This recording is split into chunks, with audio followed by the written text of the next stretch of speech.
Ay, magandang buhay na naman mga kamigs. Meron ba kayong ganito na tripod? Yung model na 3120? Ay, kadalasan itong mga kamigs, yung masisira niya, itong ganito mga kamigs, itong pin niya.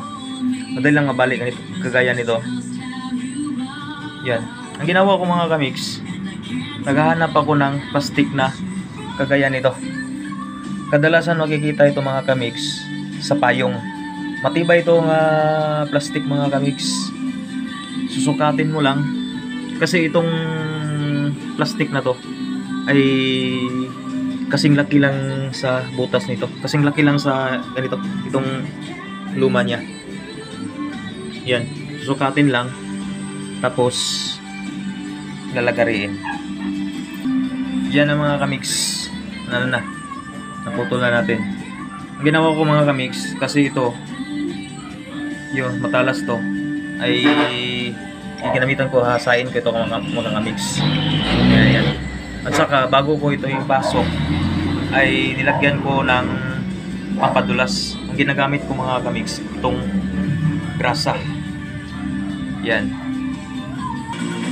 ang mga kamigs. Kaya gagamitin nyo na ng plier mga kamigs, pang tulak, pero dahan-dahan lang kasi baka ito na naman ang masira. Yan ang mga kamigs, diba? Pasok. Insakto lang siya mga kamigs. Ngayon isa na lang na paa ang re-repair natin. Ito